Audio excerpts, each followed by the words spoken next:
an SRO assignment is 4 years. However, Section 20 requests a 5-year contract with an option for a 6-year. Current contract is 4 years with an option for a 5th year. So there's language in it that doesn't match itself, so you're going to need to correct that at the very least.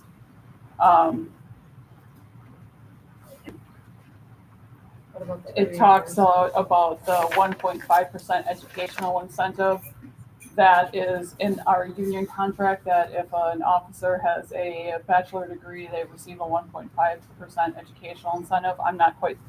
Grayson, I don't recall if that applies to you. What's that? Grayson, do you have that 1.5% educational bump for No. okay, so it doesn't even apply to Gray. It doesn't apply to a particular SRO, but it could apply to a different one if they were to. Pardon? Working on that. Good for you. Glad to hear that, Grayson. So, so I don't think that should be struck from the agreement. And then it talks in here how we will bill quarterly for the duration of this current contract. The city and the school have had an agreed upon practice to invoice semi-annually. So those are a few things that you'll want to make adjustments for that are in what's presented to you So I guess tonight. those just, decisions on this new contract that the school submitted, or were those just oversights? The changes. Jeff, what was the intention to go from a 4-year to a 5-year?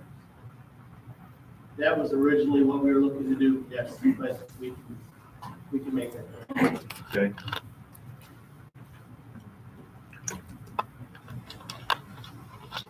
What about putting back And the 1.5? In the 1.5% educational incentive, putting that back for any SRO or when the On SRO. my draft that I sent to you, I wasn't sure what. And You then guys should have shown it to me. And then the invoicing process. it's currently quarterly, right? No, that's how it's in the contract, but the school and the city have agreed through the duration of this current contract, we've been billing semi-annually. Okay. So you're going to want to change the language in the contract to reflect what we currently actually practice. Is that agreeable? Yes. Right? Yes. Okay. So can we say, like, in this language in tonight's meeting, can we say, like, we accept it with, as long as those changes are made? Or do we need to see a whole new agreement before we can make a decision?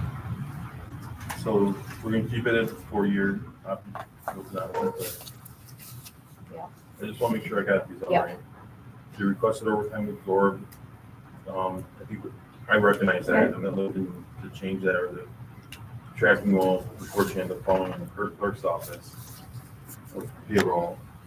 The 1.5, let's see, put that in You got 1.5 back in, there. And then the semi-annual billing. and then billing is semi.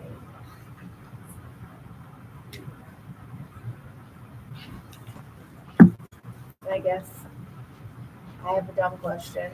Because There are I don't know none. any better. There but- are none, Christine. So, Forrest, when you were saying like you're for it because you think the citizens would pay the extra money in taxes, whatever, to cover, the extra incurred costs. But is that really what's gonna happen? Or is that gonna come out of our budget and then something else is gonna be shorted? I guess I don't understand how that works. I mean, is it really gonna be tacked on to residents' taxes? Or is it just going to affect our budget and leave less money for something else?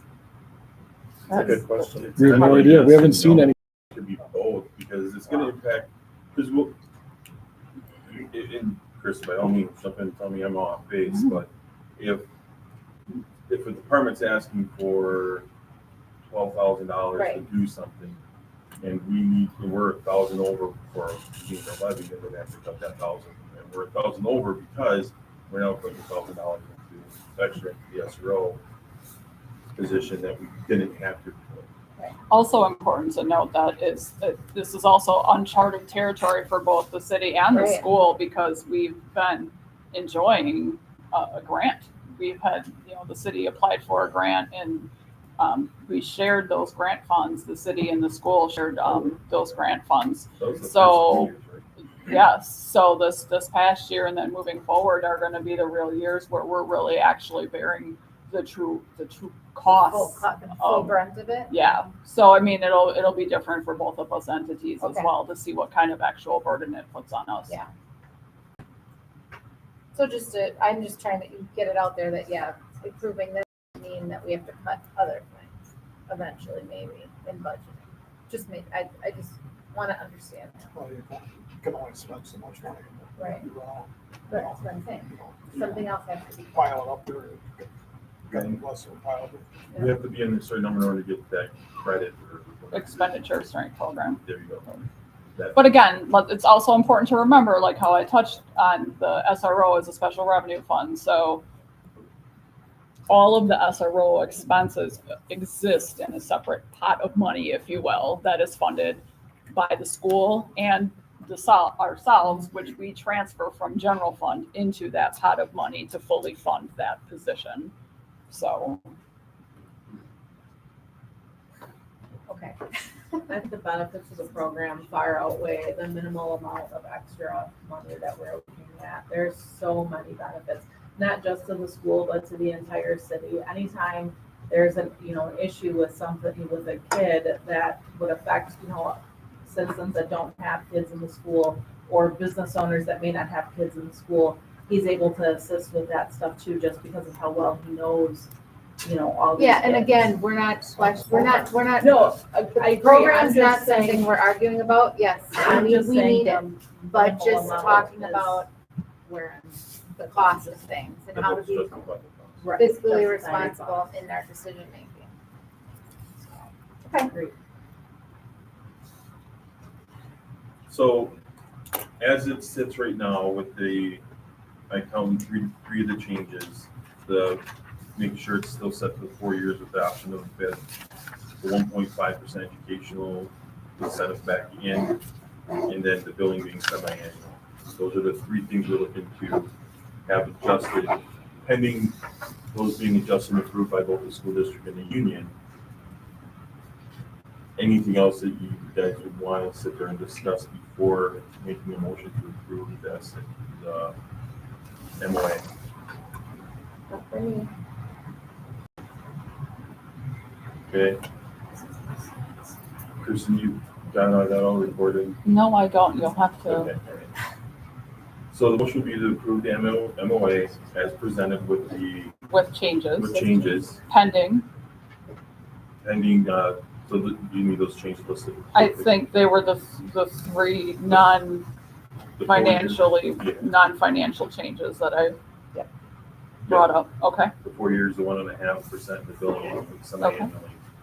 And that changes, you have to say pending the school district and union approval.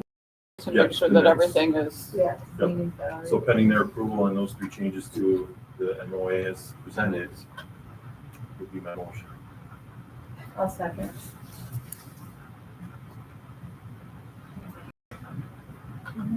I might have to call you tomorrow when I'm doing the minutes. Make sure you answer. Is it still at 70/30? No, it's as presented in here, so the police equipment such as uniforms and city and defense dress schools stuff would not be responsible by the district. So if you look on, it's a continuation of 14 where it's got the list of everything. If you, it's like the 3rd page in.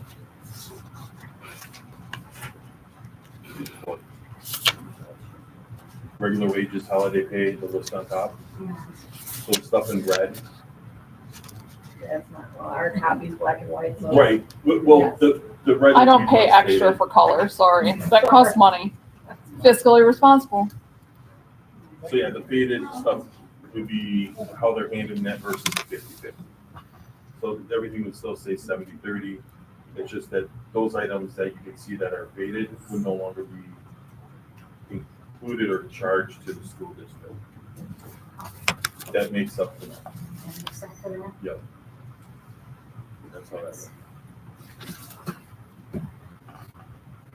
Any, Bryce, do you have any other questions over there from Not really. how it sits?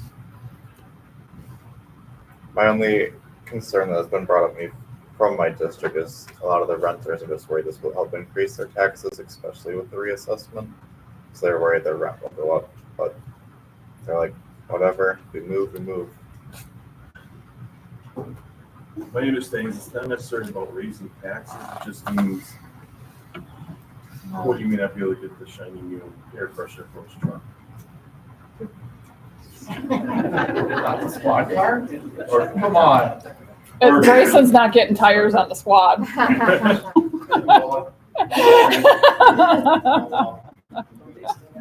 I need a. If there's no other discussion, let's call the roll.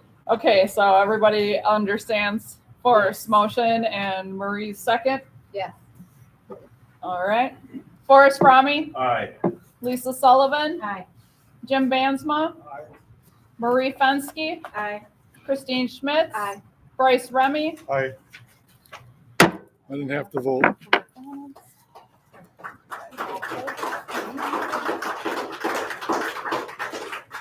My office staff owes me McDonald's for breakfast Why? because everyone folded like a debit card. Item 27, operator licenses. Marie, none. Thank you all. Bye. Number 28, let's act on your financial statements for August. Forrest. Motion that's provided in your packet. Aye. Ms. Christine. I'm sorry, Yeah, Christine. not the committee. Clerk, please call the roll. Forrest Fromme, Aye. Lisa Sullivan, Aye. Jim Bansma, Marie Fenske, Aye. Christine Schmitz, Aye. Bryce Remy. Aye. Number 29 is acting on the bills for August. Forrest. Make a motion to approve the bills for August in the amount of $2,205,769.24. Jim. All right. Any questions? Discussion? Clerk, please call the roll. Forrest Fromme, Aye. Lisa Sullivan, Jim Bansma, Marie Fenske, Aye. Christine Schmitz, Aye. Bryce Remy. Aye. All right. Can I get a motion to adjourn into closed? Second. I am going to be turning off the stream to anybody that's still on. Jim Bansma, Aye. Marie Fenske, Aye. Christine Schmitz.